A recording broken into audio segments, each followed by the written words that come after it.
Good morning, students. So, today we are going to start the actual syllabus of geography for standard 10th. Okay, so basically, for this particular year, you are going to study about India and Brazil. Okay, so we are going to compare the traditions, the economy, the tourism, okay, the natural geographical extent, location, okay, the flora and fauna of these two countries in this particular subject for class 10. Okay, so there are two countries, India and Brazil, that we are going to discuss about in the entire geography syllabus of standard 10th. Okay, so we know that our own country, India, it is very highly rich in biodiversity. Okay, we have a very highly rich biodiversity in every aspect. We have different types of regions. We have different types of people speaking different languages. Okay, and our economy is also very versatile. Okay, similarly, Brazil is also a country where you will find a diversity. Okay, a very type of diversity in animals, in people, okay, and the region in which you will they are living. So to begin with, we are going to start the chapter number 1. Okay, that is field visit. Okay, so we are going to start with chapter number 1, which is field visit. So field visit क्या होता है? देखो, किसी भी reason को या फिर area को समझने के लिए हम क्या करते हैं, उस एरिया में जाते हैं. Okay, we observe that particular area, town और city to get knowledge about that particular town. Okay, किसी भी शहर की अगर आपको जानकारी चाहिए, अगर आप चाहते हो कि आप वो शहर को समझो कि वो शहर में क्या है, कैसे लोग हैं, ओके, वहाँ पे क्या क्या फैसिलिटीज़ अवेलेबल हैं, वो शहर में इकोनॉमी के क्या रास्ते हैं, किस तरीके से एम्प्लॉयमेंट वहाँ पे मिलती है, ओके, वो शहर में क्या क्या ट्रेडिशंस है, क्या रिचुअल्स और राइट्स परफॉर्म करते हैं लोग. अगर ये सब हमें जानना है तो हमें क्या करना होता है, फील्ड विजिट लेना होता है. फील्ड विजिट मतलब क्या, उस फील्ड को जाके विजिट करना होता है, उस एरिया को जाके विजिट करना होता है. तो इस चैप्टर में आपको फील्ड विजिट दिया हुआ है in the form of dialogue. Okay, so there are some students who are going to visit a particular city. Okay, so वो सिटी जब वो विजिट करने जा रहे हैं तो रास्ते में उन्होंने क्या क्या ऑब्जर्व किया है और वो शहर की क्या खासियत है, वो सब उन्होंने अपने इस फील्ड विजिट में समझा है.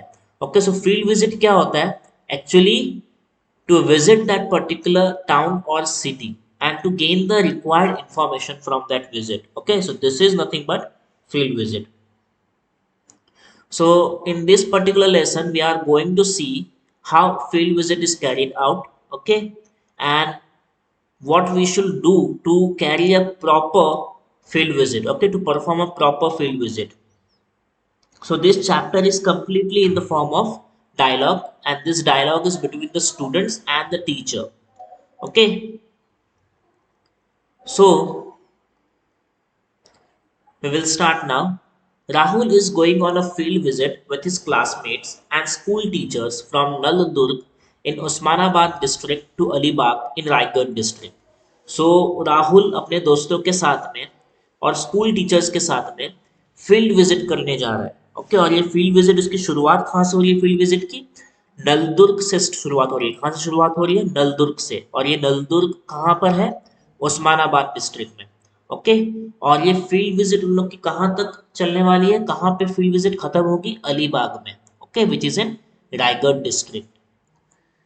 सो the school has engaged a special bus from state transport for this purpose. देखो, जब हम फील्ड विजिट को जाते हैं, जब एजुकेशनल ट्रिप होती है तो हम क्या करते हैं, एक एक बस बुक करते हैं. ओके, स्टेट ट्रांसपोर्ट की, राज्य परिवहन की जो बस होती है, ओके, जिसे हम लाल डब्बा बोलते हैं, उसको हम लोग बुक करके लेते हैं ताकि हम फील्ड विजिट ठीक से कर सके, आसानी से कर सके.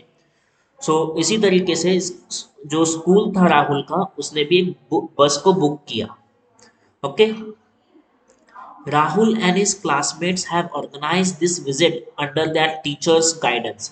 देखो, अगर हम अपने दोस्तों के साथ फील्ड विजिट करना चाहते हैं, एजुकेशनल ट्रिप लेना चाहते हैं, करना चाहते हैं, तो हमें अपने टीचर्स की गाइडेंस की ज़रूरत होती है। ओके, सो राहुल ने भी अपने टीचर्स का गाइडेंस लिया और फील्ड विजिट को ऑर्गेनाइज किया है।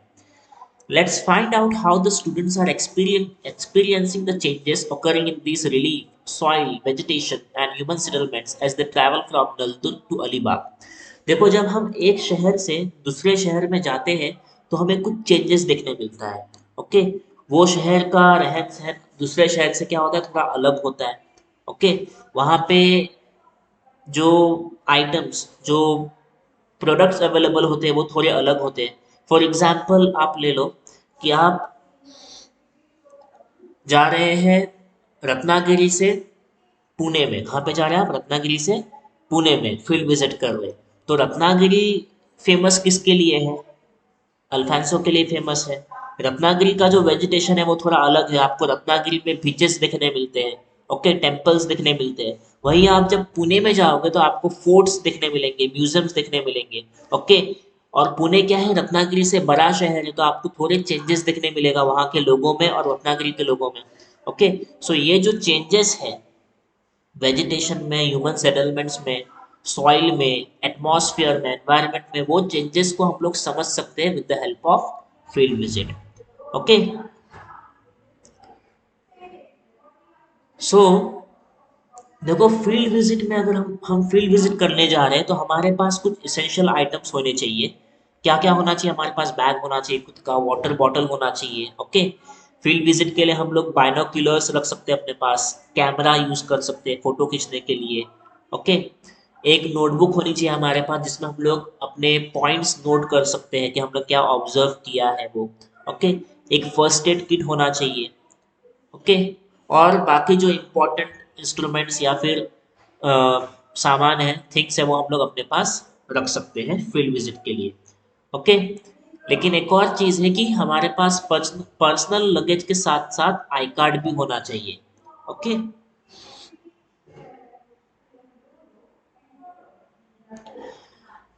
तो देखो, राहुल और उसके दोस्तों ने अपना फील्ड विजिट स्टार्ट किया है। वो सुबह 6 बजे नलदुर्ग से निकलते हैं। कितने बजे? 6 बजे वो लोग नलदुर्ग से निकल रहे हैं। कहाँ पे पहुंचने के लिए? अलीबाग पहुंचने के लिए। ओके, सो राहुल और उसके दोस्त यहाँ नलदुर्ग से 6 बजे बस पकड़ रहे हैं, बस पे बैठ रहे हैं और वो लोग पहुंचने वाले हैं अलीबाग में। सो ये कंप्लीट जो जर्नी है उनकी, वो यहाँ पर आपको इन the form of conversation represent की गई है।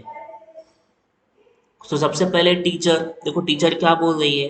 Dear students, now we have left Naldurg and are on our way to Solapur. We will have our breakfast at Solapur and lunch near Sinhagad, Pune. Now all of you should observe both the sides along the routes and note down the observation in notebooks with reference to these points: relief, water bodies, vegetation, soil, agriculture, human settlement, and settlement patterns. So teacher क्या बोलती है students को कि अभी हम लोग नलदुर्ग से निकल चुके हैं और सोलापुर की तरफ जा रहे हैं। कहाँ जा रहे हैं? सोलापुर की तरफ। ओके, और वो लोग सोलापुर में अपना ब्रेकफास्ट करने वाले हैं। ओके, और अपना लंच कहाँ पे करेंगे वो लोग? सिंहगढ़, पुणे में। तो टीचर ने एक टास्क दिया है सभी स्टूडेंट्स को, और वो टास्क क्या है कि उन सभी स्टूडेंट्स को ऑब्जर्व करना है एनवायरनमेंट को विद द हेल्प, जो खिड़की है वो खिड़की के बाहर देखना है और उनको ऑब्जर्व करना है। जो जो इलाके से बस गुजरेंगी उन इलाकों को ऑब्जर्व करना है और उनको कुछ पॉइंट्स को नोट करना है। और पॉइंट्स के लिए रेफरेंस क्या दिया उन्होंने? रिलीफ दिया है, वाटर बॉडीज दिया है, vegetation, soil, agriculture, human settlement, settlement patterns. Okay, so students को ये ऑब्जर्व करना है कि नदी है क्या, नदी आ रही है क्या रास्ते में, कौन सी नदी आ रही है, कैसी नदी है वो। ओके, वेजिटेशन कैसा है, मतलब जो प्लांट्स है वो कैसे है। ओके, प्लांट्स बड़े हैं, छोटे प्लांट्स है, कि सिर्फ घास है। ओके, सॉइल के सॉइल का कलर क्या है, एग्रीकल्चर कौन सा हो रहा है, कौन सी खेती हो रही है। ओके, ह्यूमन सेटलमेंट कैसे कैसे घर है, जो रास्ते में जब गाड़ी जाती है तो हम सब ये सब कुछ देख सकते हैं बाहर क्या चल रहा है, क्या हो रहा है। ओके, सो ये सब पॉइंट्स को उन्हें क्या करना है? नोट करना है। देखो जब टीचर हमें कोई काम देती है तो हम लोग हमारे मन में पहले क्या आता है, क्वेश्चन आता है। तो राहुल ने देखो क्या बोला है यहाँ पर, yes madam I can see that we are experiencing unrelated topography and somewhere in between we can find plains. Okay, we can also see some agriculture fields. Rahul क्या बोल रहा है कि हाँ मैडम, हम लोग देख सकते हैं कि बाहर एक अनड्यूलेटिंग टोपोग्राफी है। मतलब क्या है, ये जो टोपोग्राफी है, मतलब जो एनवायरनमेंट है वो चेंज होते जा रहा है। ओके, और कुछ जगह पर आपको प्लेट्यूज देखने मिल रहे हैं, कुछ जगह पर आपको प्लेन्स देखने मिल रहे हैं। ओके, और एग्रीकल्चर फील्ड्स भी वो लोग ऑब्जर्व कर रहे हैं। ओके, यहाँ पे देखो आप लोग एक फिगर देख सकते हैं। इस पिक्चर में आपको क्या दिखाया हुआ है, नरमाड़ी वाटरफॉल्स एट नलदुर्ग। नलदुर्ग में एक वाटरफॉल है जिसका नाम है ये नरमाड़ी वाटरफॉल्स। ओके, सो ये उसका यहाँ पे आपको फोटो दिया हुआ है। फिर साक्षी देखो क्या बोलती है, we can see small settlements along the roads, we can also see tea stalls, dhabas, petrol pumps and other shops. Okay, Sakshi क्या बोल रही है कि हम लोग देख सकते हैं कि छोटे छोटे स्टॉल्स हैं। ओके, धाबाज हैं, रोड के बाजू में ये सब होता ही है, आप सबको मालूम है कि बड़े बड़े हाईवेज और रोड्स के बाजू में स्टॉल्स लगे हुए होते हैं। एट अ सर्टेन डिस्टेंस धाबाज होते हैं। धाबाज मतलब क्या, एक फूड स्टॉल होता है, एक स्मॉल फूड स्टॉल या फिर एक रेस्टोरेंट छोटा सा होता है। ओके, पेट्रोल पंप्स होते हैं और छोटे मोटे शॉप्स आते हैं रास्ते में, तो वो साक्षी ने भी यहाँ पे बताया है। फिर टीचर क्या करती है, मीना से क्वेश्चन पूछती है, yes Meena your observations. So Meena देखो क्या बोल रही है, madam are we going down the slope. Meena से मैडम ने क्या पूछी, कि आपके क्या ऑब्जर्वेशंस हैं, ये क्वेश्चन किया मीना से टीचर ने।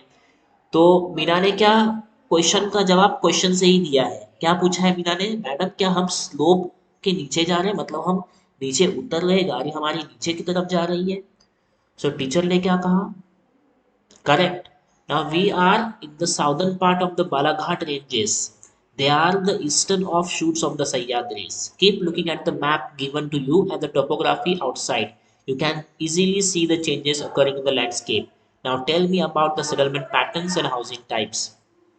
तो टीचर क्या बोलती है, वेरी करेक्ट, मीना ने जो क्वेश्चन किया है वो एकदम सही होता है। वो लोग क्या हो रहे हैं, स्लोप से नीचे जा रहे हैं।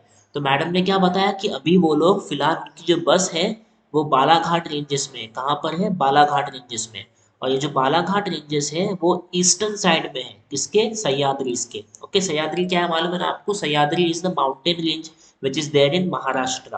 ओके, सो ये माउंटेन रेंज है सह्याद्री, और ये माउंटेन रेंजेस में ही आपको ईस्टर्न साइड में बालाघाट रेंजेस देखने मिलते हैं।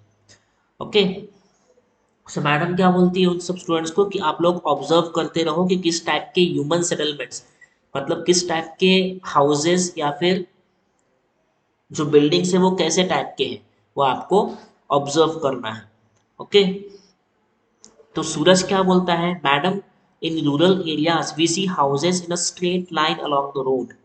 The walls of the houses are made of clay while use of mud and wood is visible in making the roofs. सूरज क्या बोलता है कि रूरल एरियाज मतलब जो गांव का इलाका है वहां पर जो घर बने हैं वो क्ले से बना है, मिट्टी से बनाया गया है, मड से बनाया गया है और वुड से बनाया गया है। ओके, और जो रूफ है उसमें भी लकड़ों का इस्तेमाल हुआ है, मड का इस्तेमाल हुआ है। आया समझ में, सूरज का ये ऑब्जर्वेशन था। फिर रेणुका ने क्या कहा, in this area we can mainly see dry grass, trees which have shed their leaves are visible in some places. और रेणुका का क्या ऑब्जर्वेशन था कि जो ग्रास है प्रेजेंट ये एरिया में वो क्या है, ड्राई है, सूखा हुआ ग्रास है। ओके, और ट्रीज में पत्ते नहीं है, पत्ते गिर चुके हैं। समझ में आ गया, तो ये रेणुका का ऑब्जर्वेशन था। सो आज के लेक्चर में हम यहाँ तक पहुंचे हैं। Okay, in the next lecture we will see the a foremost conversation. Okay, so thank you.